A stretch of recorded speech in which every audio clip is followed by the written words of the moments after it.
சர்க்கரை நோயாளிகள் பழங்கள் சாப்பிடலாமா? இது நிறைய பேஷண்ட்டுங்க என்னிடம் கேட்குற ஒரு முக்கியமான கொஸ்டின். இது ஒருத்தரும் ஒவ்வொரு விதமான பதில் அவங்களுக்கு சொல்லுவாங்க. ஏன் அப்படின்னா, பொதுவாகவே பழங்களில் சர்க்கரை இருக்கிறதுனால, சர்க்கரை நோயாளிகள் இந்த பழங்களை சாப்பிடும்போது அவங்களுக்கு ரத்தத்தில் சர்க்கரையின் அளவு அதிகரிச்சிருமோ அப்படின்னு பயப்படுறாங்க. பொதுவாகவே அவங்களுக்கு சர்க்கரை 200க்கு மேலே இல்லைன்னா 300க்கு மேலே இருக்கும். அப்போ என்ன பழங்களை சாப்பிட்றது, எப்படி சாப்பிட்றது அப்படின்ட்டு யோசனை பண்ணிட்டு தான் நம்மகிட்ட இப்போ எப்படி கேட்பாங்க.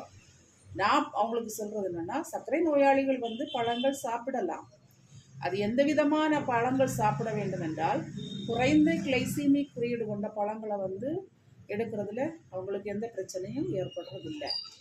அப்படி குறைந்த கிளைசிமிக் குறியீடு கொண்ட 5 விதமான பழங்களை பற்றி நான் உங்களுக்கு சொல்கிறேன்.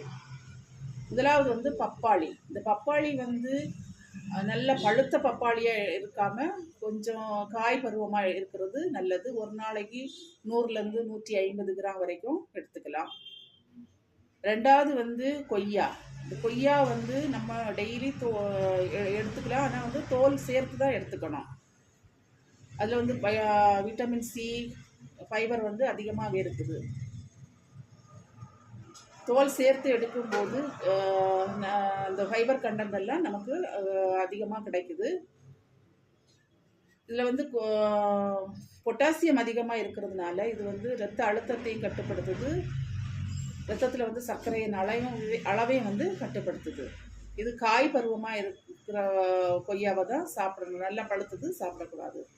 மூன்றாவது ஆப்பிள். ஆப்பிள் ஒரு நாளைக்கு ஒரு துண்டு எடுத்துக்கலாம். தோலோடு சேர்த்து சாப்பிடணும். நாலாவது ஆரஞ்சு. ஆரஞ்சு ஜூஸாக எடுக்கிறத விடவும்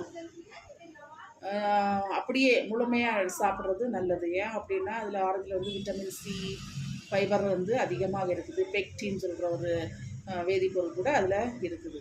இது ரத்தத்தில் சர்க்கரை அளவை உறிஞ்சுவதை கட்டுப்படுத்துது.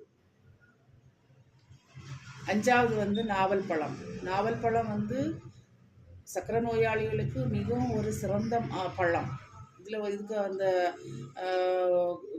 விதையை கூட சர்க்கரை நோயாளிகளுக்கு பொடிச்சு பவுடர் பண்ணி மருந்தாக கொடுக்குறாங்க. இது கண்ணுக்கு மிகவும் சிறந்தது.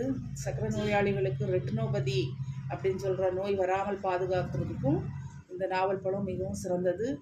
இது ரத்தத்தில் சர்க்கரையின் அளவு சீராகவும் கட்டுக்குள் வைக்கிறதுக்கும் மிகவும் ஒரு ஏற்ற பழம் இது நாவல் பழம். இந்த பயனுள்ள தகவல் உங்களுக்கு பிடிச்சிருந்ததுன்னா எங்கள் பேஜை ஃபாலோ பண்ணுங்கள். நன்றி.